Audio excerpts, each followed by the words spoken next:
All right, question for you. How is your bracket doing? And if you know the answer to that question, then this week's DMV 250, celebrating the history of our area, is for you. So sadly, no local schools remain in the hunt for the NCAA Men's Basketball Championship this year. But there was a time when the Georgetown Hoyas were fixtures in the tournament under their legendary head coach, the late John Thompson. Yeah, they absolutely were. Now, the high point of the Thompson era was the national championship in 1984. But tonight, the I-Team's John Barr looks back at a chapter of Thompson's career that shook college basketball when the Hall of Famer was making headlines for games he didn't coach. Ronny Thompson knows his father's legacy casts a long shadow. Is it weird coming in here and seeing this? It is. It is. It's funny, every time I walk past it, I always touch it. John Thompson was the first black head coach to win a national championship and remains the only Georgetown coach to do so.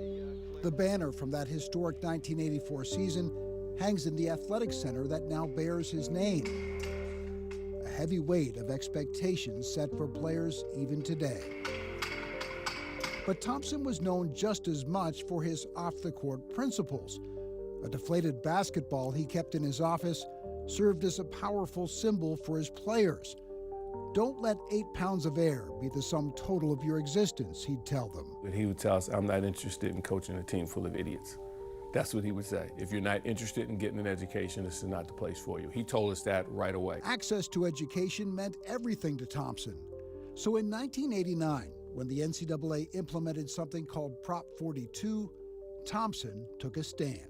What was Proposition 42? What it said was that in order to receive any type of athletic scholarship, you had to have a minimum score on the SAT. Jesse Washington is a senior writer at ESPN who worked with Thompson on his autobiography. He recognized that this rule was discriminatory against poor students, and poor students are disproportionately black. He was recruiting guys that went to some high schools and didn't have textbooks. I think that's one of the reasons why this legislation is coming into effect, because somebody is trying to tell us that basketball is not that important, that education is more important. But I think that what they're doing is misinterpreting what education is for different people.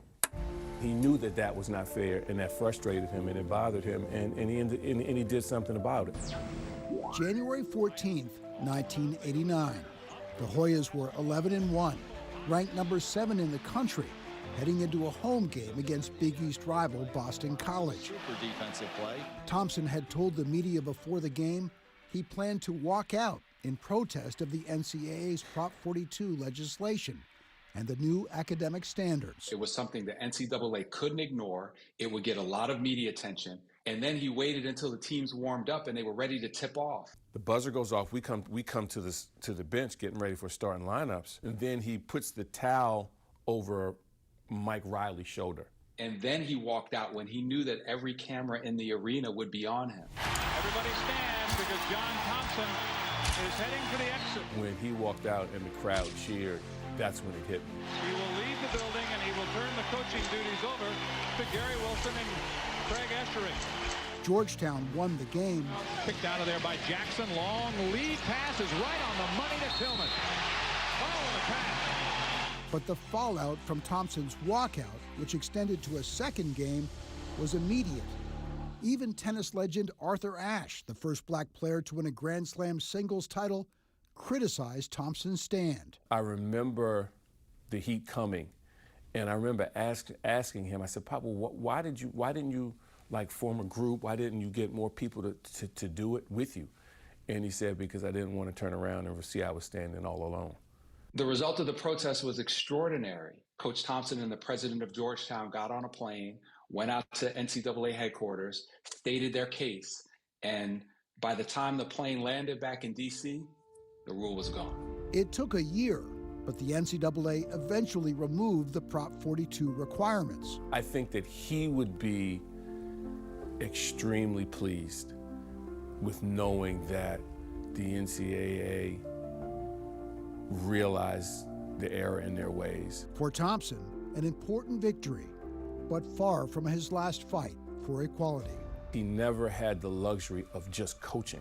He was always fighting for something, whether it was more minority officials, whether it was more African-American coaches, but it was always something that he was championing. The fact that more than 40 years later, this act of bravery still stands so large is incredible to think about, and just really speaks to the impact that he continues to have on the game today.